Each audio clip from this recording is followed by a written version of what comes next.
Capítulo 15, Paulo então, capítulo 15 não, versículo 15. Paulo então vai começar o versículo 15, né, fazendo a mesma pergunta, né, que ele fez lá no verso primeiro, com uma pequena diferença. Então ele pergunta: e daí? Havemos de pecar porque não estamos debaixo da lei, e sim da graça? Algumas pessoas, né, acham, bom, já que nós somos salvos pela graça e não pela lei, e principalmente os judeus pensavam isso, de que então a gente poderia viver uma vida de qualquer jeito, né, de qualquer maneira, já que nossa salvação era através da graça e não através da lei. Então, o Senhor já me salvou, então agora o que eu fizer não vai ter nenhuma complicação para mim, né? E aí, Paulo, então, no verso 15, diz: havemos de pecar porque não estamos debaixo da lei, e sim da graça? E a resposta de Paulo é: de modo nenhum. Fosse hoje, ele falava: claro que não, não é? Claro que não. Não justifica, não é, nós vivermos no pecado, nós que fomos alcançados, obrigado, alcançados pela graça, né? É o que a gente estudou domingo, né? E hoje a gente vai também dar continuidade. Quando a gente fala da questão da graça, né, o reinado da graça sobre a nossa vida está baseado em dois fundamentos. Quais seriam esses dois fundamentos? Primeiro, a nossa união com Cristo através do batismo, né? Seria o primeiro fundamento. E o segundo fundamento, a nossa servidão a Deus, o nosso serviço a Deus através ou pela conversão, né? A partir do momento que nós nos convertemos, né? O nosso viver precisa ser para Deus, né? Porque, afinal de contas, nós somos libertos do império do pecado, e Paulo vai dizer isso, e fomos colocados, né, debaixo de um outro império, o império do Senhor Jesus. Então, Paulo, ele vai passar aqui do primeiro argumento. Qual seria o argumento? A nossa união com Cristo em sua morte. E isso a gente precisa ter muito claro nisso, né? A nossa união com Cristo em sua morte. Assim como nós estávamos unidos a Adão através do pecado original, não é? O pecado chegou até nós através de Adão, não é? O Paulo vai explicar que nós estávamos unidos com Cristo na sua morte. Ou seja, assim como nós estávamos representados em Adão, Adão era o nosso representante legal, Cristo, quando ele morre na cruz do Calvário, ele estava ali nos representando, não é? Nós estávamos com Cristo na sua morte. Então, nós morremos para o pecado. E essa é uma das situações que nós precisamos entender.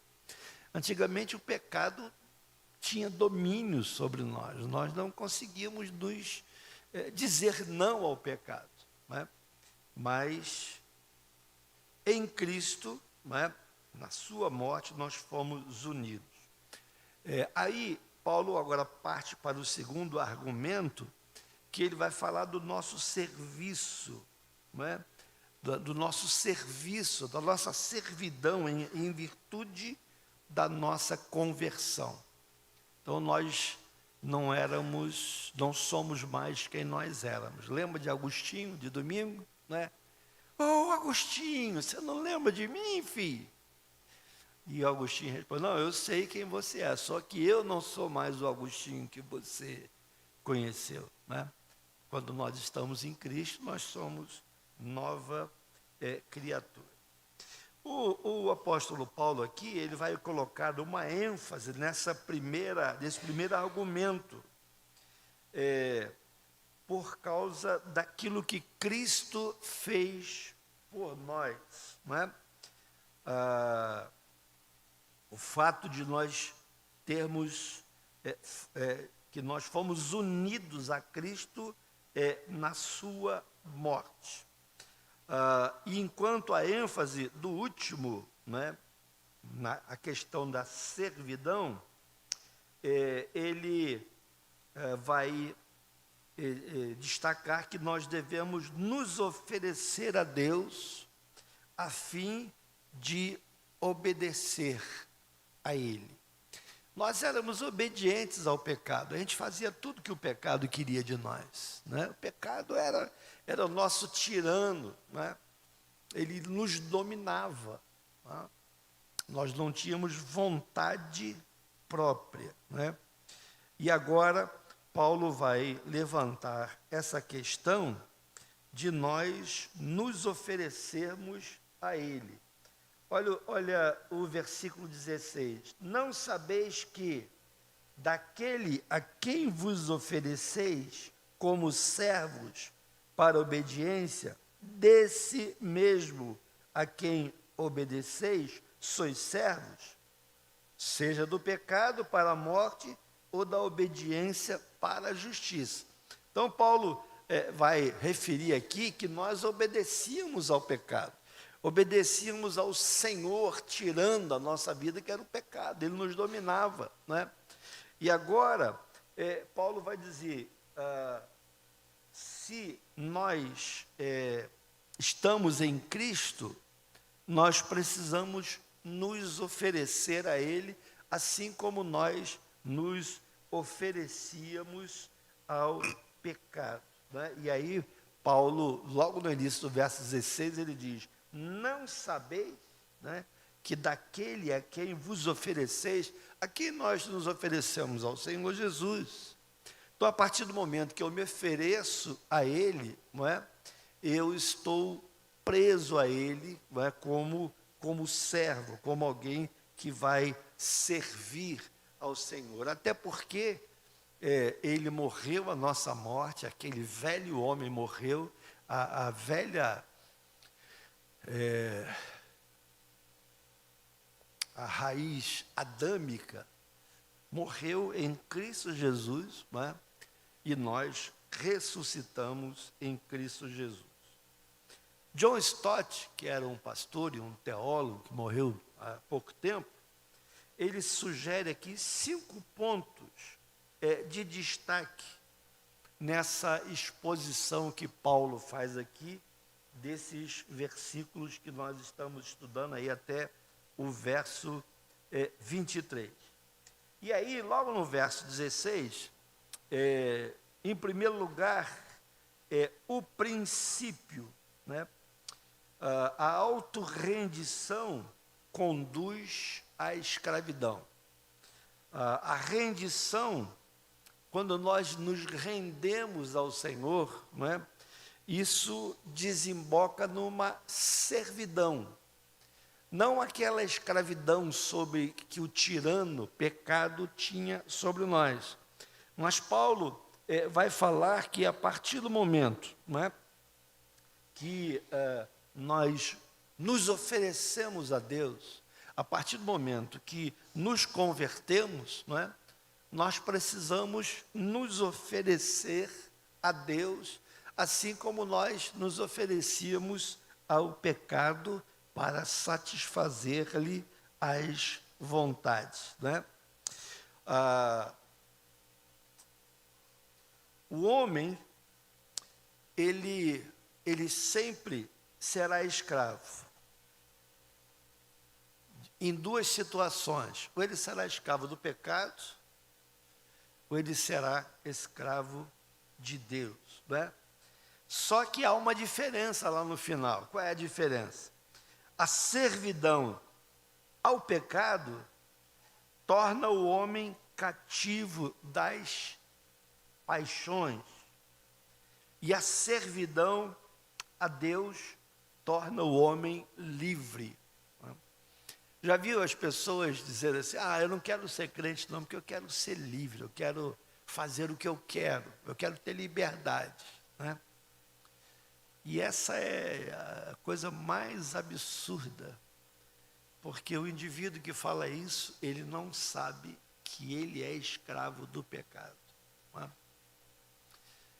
Interessante, nós que estamos em Cristo, que morremos em Cristo, que fomos representados em Cristo, nós podemos resistir ao pecado. Nós podemos pecar ou não. Mas o homem, escravo do pecado, ele não tem essa opção. Por isso que ele sempre vai dar vazão ao pecado. Quando a gente, e é um texto dessa epístola aqui, que a gente acabou de cantar, o pecado não terá domínio sobre vós. É isso que o pecado faz no homem sem Deus. Ele é dominado. Né? Ele pensa assim, eu posso beber, eu posso fumar, eu posso fazer uma série de coisas. E aí a gente só precisa fazer uma pergunta. Parece que você é muito livre, né? Agora, vamos fazer o seguinte. Você consegue parar de beber hoje? Você consegue parar de fumar hoje? Você consegue parar de fazer as coisas erradas que você faz hoje? Aí ele vai dizer, não, né? Se ele for honesto, ele vai dizer não. Fala, como é que você diz que é livre? Como você diz que é livre se você não consegue deixar de fazer? Não é? Isso acontece com quem está em Cristo Jesus. Não é? Eu posso errar, mas eu não sou escravo do erro. Nós, enquanto nesse mundo, estamos sujeitos ao pecado no sentido de um acidente, esporadicamente, né? Mas não vivemos uma vida de pecado.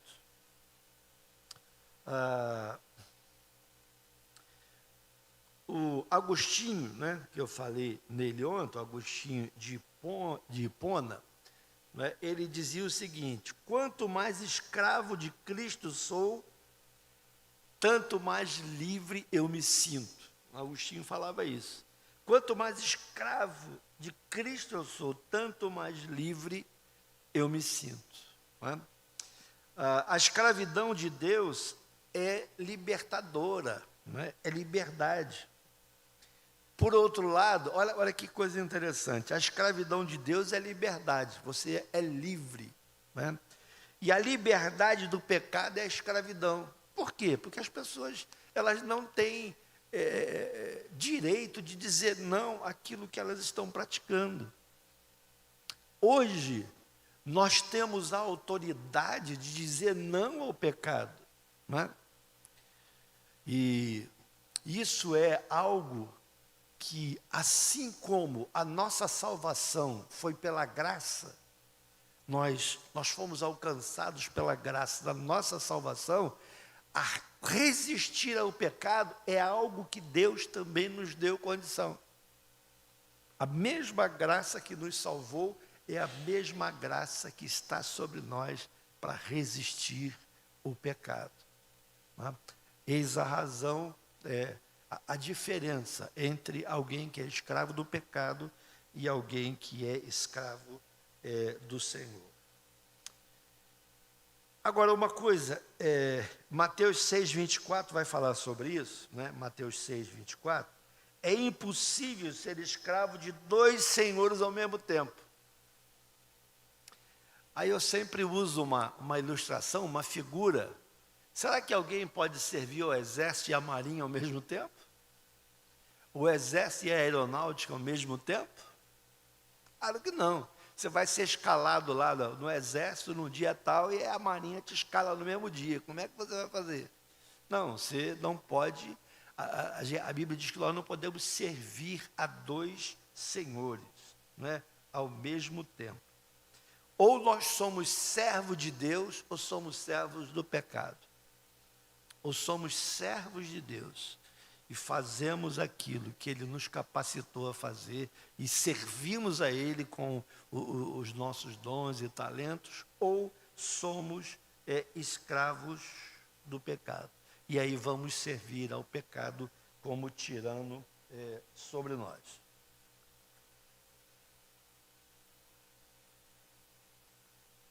Em segundo lugar, Paulo vai falar sobre a aplicação, aí, os versos 17 e 18. Vamos ler aí os dois versículos.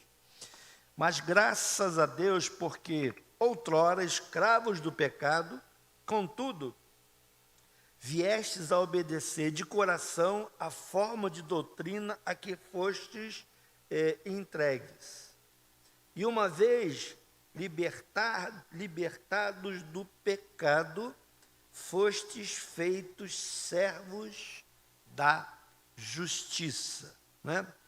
A conversão nossa implica em troca de escravidão. Como assim, pastor? Sim, nós éramos escravos do pecado. Agora nós somos escravos do Senhor Jesus. Só que quando a gente fala escravo, não é? A gente tem aquela ideia de o patrão nos maltratar, nos castigar, não é? E não é essa a figura, não é? Porque, afinal de contas, o que espera, qual é o salário de ambos no final? Não é? Quem é escravo do pecado, a Bíblia diz que o salário é a morte. Quem é escravo do Senhor, de Deus, a recompensa dele, e a gente vai ver daqui a pouco, não é o salário dele. Salário é algo que você recebe por merecimento. Então, quando diz que a Bíblia diz que o salário do pecado é a morte, é algo que você fez por merecer, a morte, não é? Agora, a vida eterna é um dom gratuito de Deus, não é obrigação de Deus te dar. Ele te dá por dom, por misericórdia, por graça, né? Nós somos abençoados. Cristo nos arrancou do cativeiro do pecado, aonde nós éramos totalmente dominados, né? Acho que cada um de nós aqui, se pudesse compartilhar um pouco de qual era a sua vida antes de ter o encontro com Jesus, como o pecado dominava a nossa vida, né? Mas nós fomos arrancados do cativeiro do pecado. Paulo diz que nós estávamos debaixo de um jugo opressor. E essa é a função do príncipe desse mundo, de oprimir aqueles que estão debaixo do seu controle. Nós vivíamos como que numa masmorra da culpa, atormentados pelo chicote do medo. Aí, livres que fomos desse cativeiro maldito, né? O texto vai dizer que nós fomos feitos servos da justiça.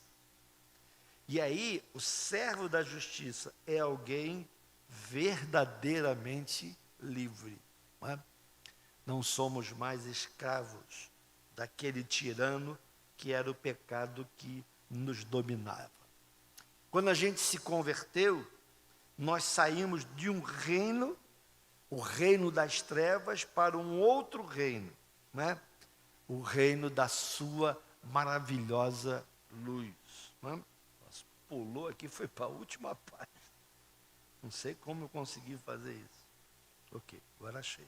Colossenses 1,13 é um texto bem conhecido, que diz que nós fomos resgatados do império das trevas para o reino da luz. Né?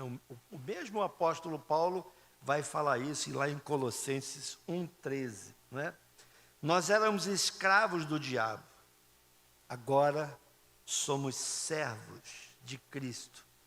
Nós vivíamos entregues às paixões e iniquidades, agora nos dedicamos à prática da justiça. E é interessante, queridos, que quantos de nós, quando não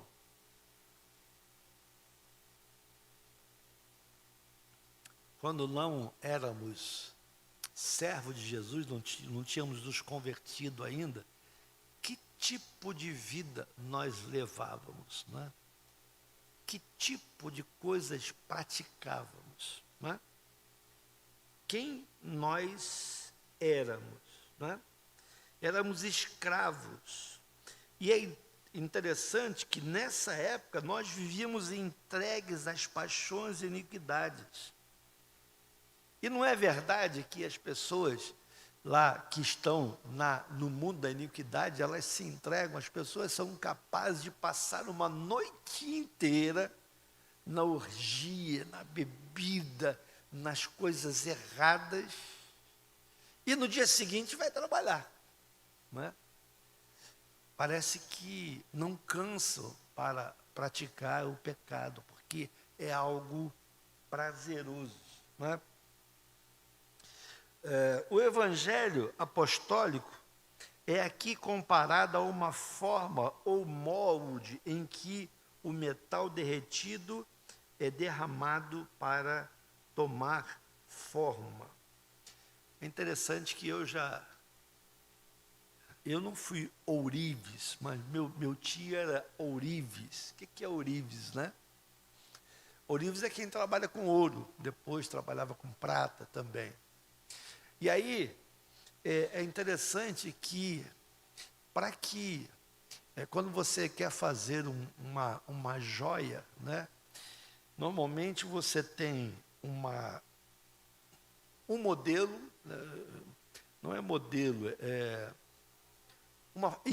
uma forma, né?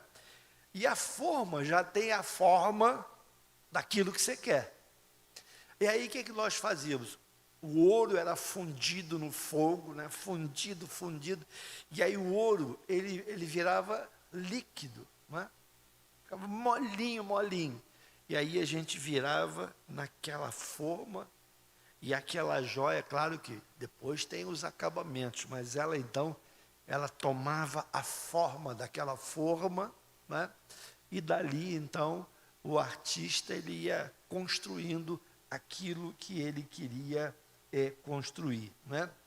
Esse molde é a norma final que vai moldar o pensamento e a conduta de todos que são entregues ao ensino, à doutrina, né? Os ensinamentos da palavra de Deus, né? Então nós somos moldados através da palavra. É a palavra que vai transformando, vai mudando, vai tirando de nós aquela condição que nós tínhamos, né? E vai nos libertando. Eu costumo dizer que vai tirando assim não é carrapato não, aquele negócio que prende na carrapicho, é parecido com carrapato, mas não é carrapato, carrapicho, né? Senta no meio do mato, assim, com uma calça comprida, você sai cheio de carrapichinho, né? E quando a gente se converte, é como se Deus estivesse tirando aqueles carrapichos. Em terceiro lugar, no verso 19, né? Paulo vai dizer assim, ó, falo como homem por causa da fraqueza da vossa carne. Assim como oferecestes os vossos membros para a escravidão da impureza e da maldade para a maldade, assim oferecei agora os vossos membros para servirem à justiça para a santificação. tanto um como o outro, não é, os dois tipos de escravidão são progressivos. O pecado não entra na vida de ninguém de uma hora para outra, ele vai entrando gradativamente. Né? É interessante que se você observar alguém que está começando a vida de crime, de roubo, de assalto e tal, os primeiros assaltos, os primeiros crimes, né? O indivíduo, antes de fazer, ele olha para um lado, olha para o outro, ele mede tudo que, né, que possa ser, que possa não dar certo, né? Para depois ele então vai lá e pratica. Mas com o tempo, a gente costuma dizer que ele vira sem vergonha, né? Você vê que hoje tem câmera em tudo quanto é lado, aí o ladrão entra lá, ainda olha para a câmera, tem uns que são ousados, dá tchauzinho, né? Então, aquilo vai entrando, o pecado vai entrando, depois aquilo vira tão natural que você já não sente mais, não é, aquela situação. Paulo está dizendo aqui que sob o reinado do pecado, quando nós estávamos escravos do pecado, nós fazíamos provisão para agradar o pecado. Nós nos programávamos para dar satisfação ao pecado. Né? Agora, Paulo vai dizer, agora que nós estamos no reinado da graça, devemos usar, no mínimo, o mesmo empenho para viver em santidade. Há pessoas que no mundo fizeram tanta coisa, aí às vezes vêm para a igreja e não querem fazer nada, né? E fizeram tanto quando estavam no mundo do pecado, agora quando estão servindo, parece que, parece que Deus fez a obrigação, tirou ele do pecado, da escravidão, e ele agora está aqui só esperando a hora de partir, né? Como se não tivesse que fazer mais nada, né? Não podemos ser menos consagrados a Deus que um ímpio é dedicado ao pecado.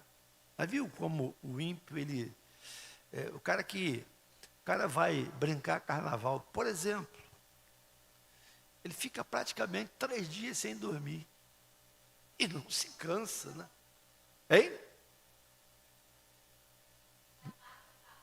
Ainda paga caro, sim. Né?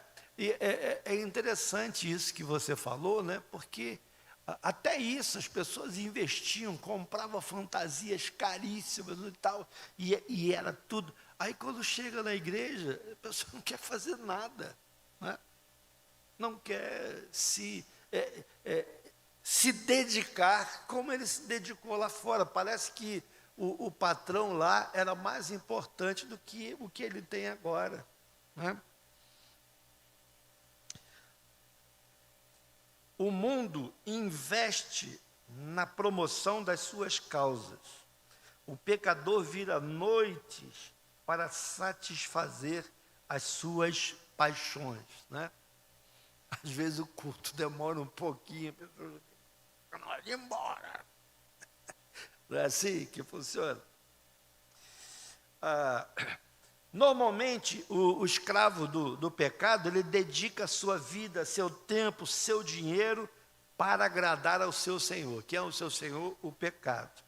Aí, depois de convertido, libertos, salvos, teríamos nós uma dedicação inferior quando se trata de agradar ao Senhor? Será que fomos mais dedicados ao diabo ontem do que somos a Jesus hoje? Se gastava tanto dinheiro, agora quando a gente pede uma oferta ou alguém precisa trazer o dízimo, não vai faltar. Vai faltar. Mas quando a gente era escravo do pecado, a gente investia dinheiro em coisas que não prestavam, né?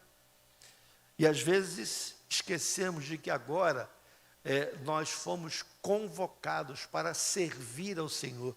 E nós precisamos servir ao Senhor melhor do que quando nós servíamos ao nosso antigo patrão, que era o pecado, que era um tirano, que nos conduzia para a morte, porque o salário do pecado é a morte. Agora, nós temos nos aguardando a vida eterna. E por que não servirmos, com intensidade ao Senhor?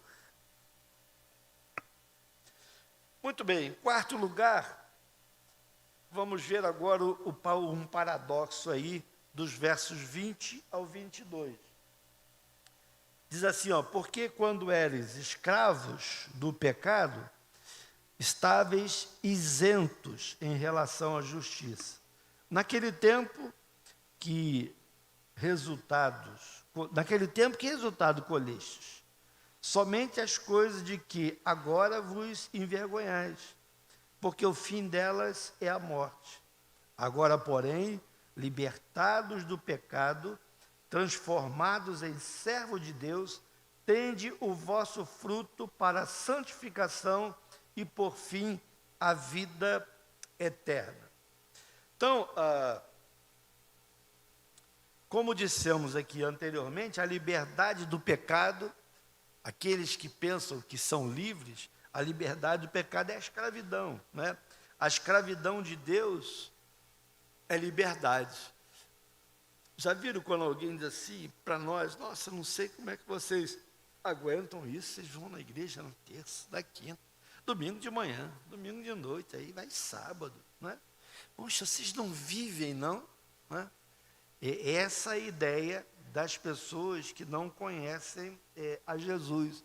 Eles acham que nós não temos liberdade. E, na realidade, eles é quem são os escravos e nós é que vivemos na liberdade da graça.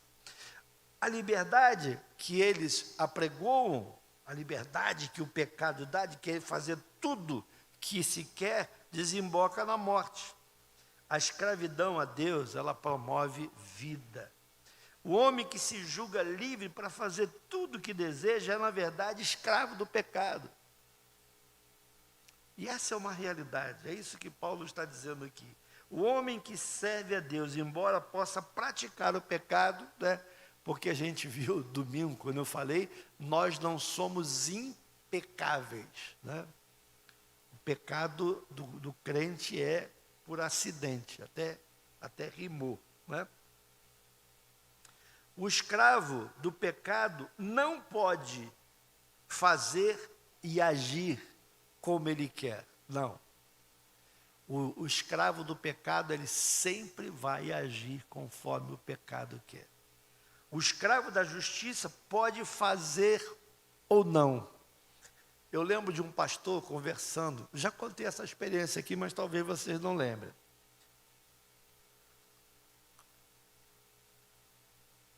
O pastor estava evangelizando uma pessoa e tal, e aí a pessoa dizia para o pastor assim, pastor, não quero ir para a igreja não, porque lá é uma escravidão muito grande, não pode isso, não pode aquilo outro e tal.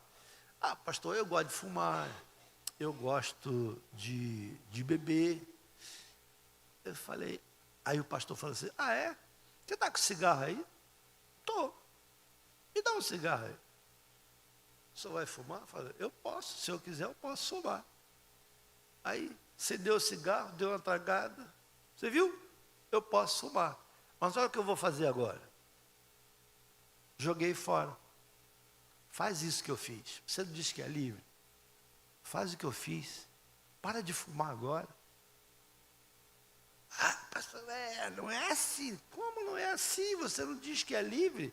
Se você é livre, você não é obrigado. E na realidade, as pessoas, elas não têm liberdade para agir como nós temos. Não é? O crente tem. Aquele que, por exemplo, é viciado em bebida alcoólica, não pode deixar de beber, ele foi dominado, ele é escravo da bebida, né?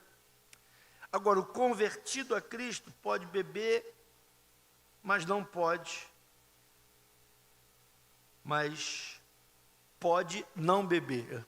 Estava estava esquisito aqui para ver. O convertido a Cristo pode beber, mas pode não beber. Beber vai te levar para o inferno? Não. Mas você quer beber? Não. Vai fazer diferença para mim. Eu tenho a liberdade de escolher. Agora, pergunta aquele que tem liberdade se ele consegue deixar de tomar, né, uma bebida, seja ela qual for.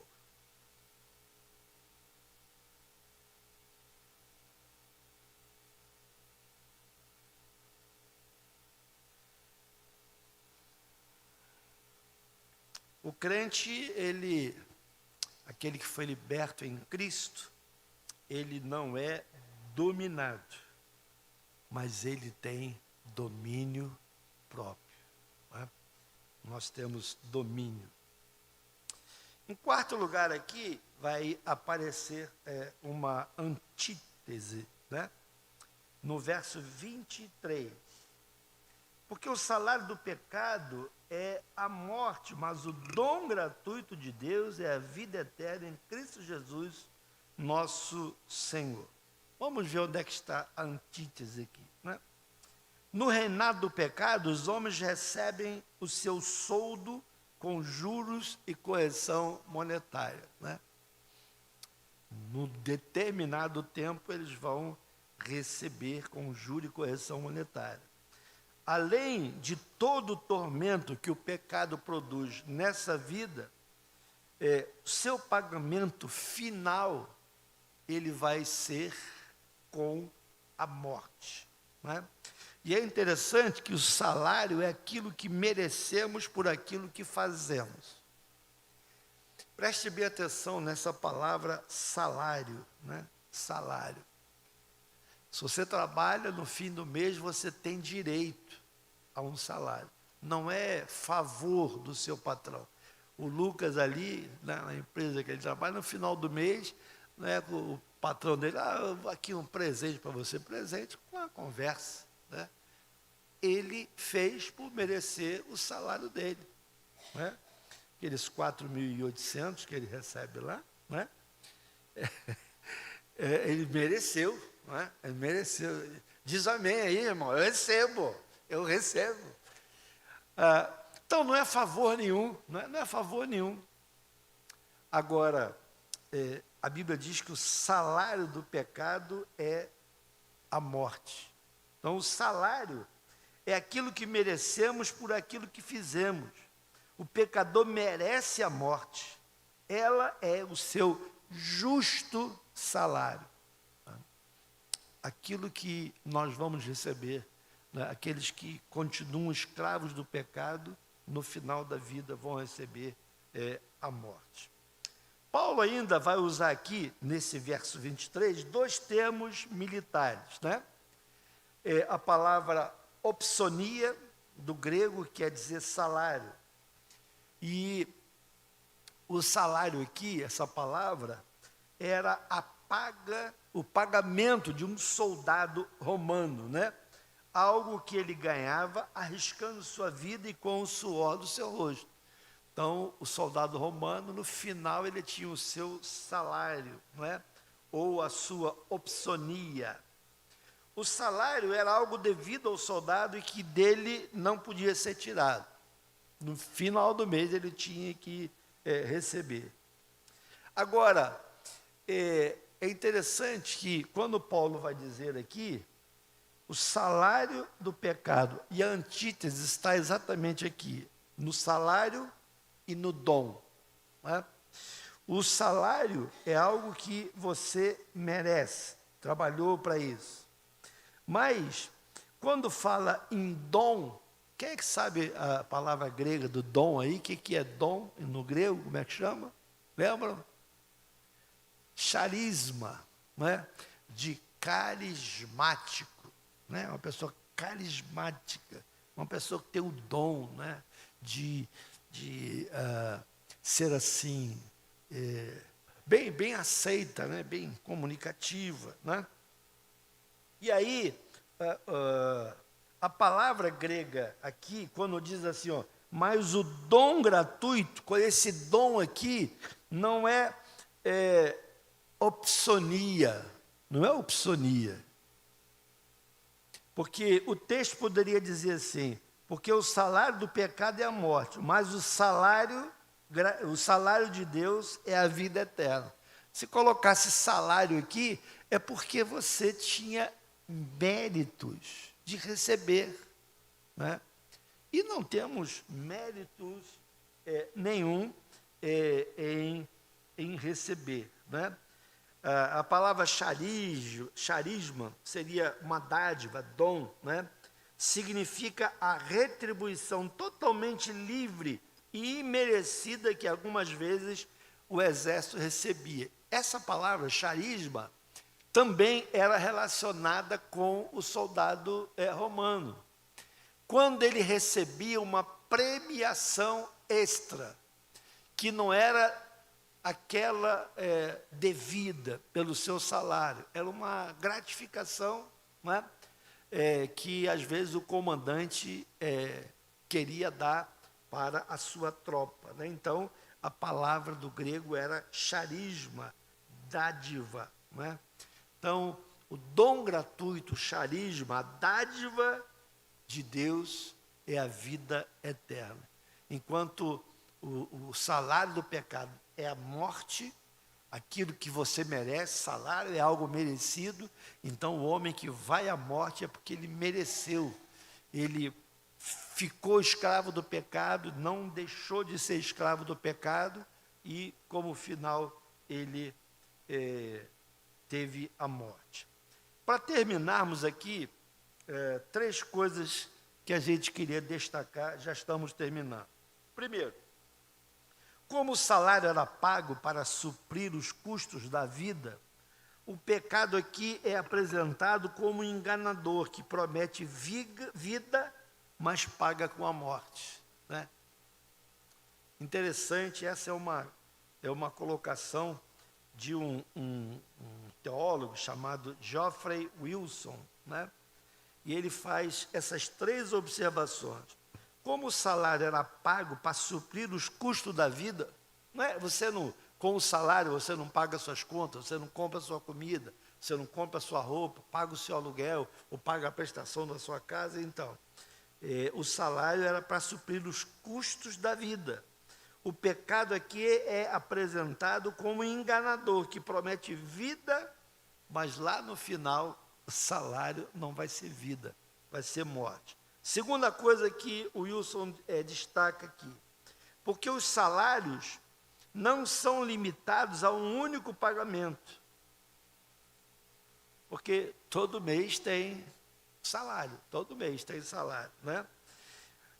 Então, a sombra da punição final já paira sobre a vida presente. Da mesma forma que a vida eterna já é posse do crente, nós já temos posse da vida eterna, porque a Bíblia diz assim, o dom gratuito será a vida eterna, é a vida eterna. Nós não seremos salvos, nós fomos salvos, não é? Então, tudo o que nós recebemos em Cristo, já começamos a receber nessa vida. Da mesma forma, aquele que vive debaixo do pecado. E o terceiro argumento aqui do Geoffrey Wilson, como o salário é um termo legal, podemos concluir que o homem só tem direitos em relação ao pecado, e esses direitos se tornam a sua condenação. O homem só tem direitos em relação ao pecado. Como assim? É porque a graça, a nossa salvação, não é direito nosso. Então isso precisa ficar bem entendido. A nossa salvação é dom gratuito, é algo que foi nos dado em Cristo Jesus. Nós não merecemos a nossa salvação, nós a recebemos, não é? E, para finalizar aqui, um outro teólogo, o F.F. Bruce, diz o seguinte, que o pecado paga salários aos seus servos. E como paga, né? E o salário que o pecado paga é a morte. Deus nos dá não um salário, mas algo melhor e muito mais generoso. Por sua graça, Ele nos dá a vida eterna, como um livre dom, né? A vida eterna que nos pertence, como é que ela veio a pertencer a nós? Através da nossa união com Cristo. Lembra que nós falamos isso ainda agora, né? Nós estávamos em Cristo, Ele morreu a nossa morte. Assim como nós nascemos na natureza adâmica, Ele era o nosso representante, Cristo se tornou o nosso representante. Quando Ele morreu naquela cruz, Ele morreu a minha morte. É por isso que a Bíblia diz que nós morremos para esse mundo, não é? E ressuscitamos para Deus, não é? Ressuscitamos para Deus. No reinado da graça, os homens recebem não o que merecem, a morte. A única coisa que podemos merecer é a morte. Mas no reinado da graça, nós recebemos o favor imerecido de Deus, que é a vida eterna. Essa palavra grega, charisma, é usada para definir uma dádiva da graça de Deus. A vida eterna não é um prêmio que conquistamos, não é? Como acontece aí com o futebol, como acontecia com o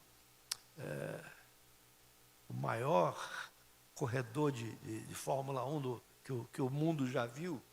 Como é o nome dele? Senna, gente. Senna. O Senna, não é? O maior corredor brasileiro, não é? Então, ele era gostoso, né, ver quando ele chegava no final da corrida, aquela música, né, que a Globo tocava, né? Você está lembrando ali, né? Mas aí ele recebia lá aquela bandeirada e no final ele ia para o pódio e levantava aquele canecão, né? Aquilo foi de graça? Não. Ele treinava, ele tinha um dom natural de pilotar bem, né? Mas aquilo era algo que ele conquistava. Não é assim o dom eterno, né? A vida eterna, né? Ela é gratuita. A morte é merecida, mas a vida eterna é gratuita. Ao fim, então, temos duas vidas e dois destinos, né? Aqueles que seguem pela estrada da autogratificação, que é o prazer imediato, né? Terão como destino final a morte espiritual, física e eterna, como salário merecido. Mas os que são crucificados com Cristo, aqueles que já morreram com Cristo, morreram com Ele, são sepultados e ressuscitam com Ele para uma nova vida. Se alguém está em Cristo, é nova criatura, as coisas velhas se passaram. E, obviamente, vamos receber o dom glorioso da vida eterna. Vamos orar, queridos. Curve aí a sua cabeça. Vamos orar encerrando, então, o nosso culto dessa noite.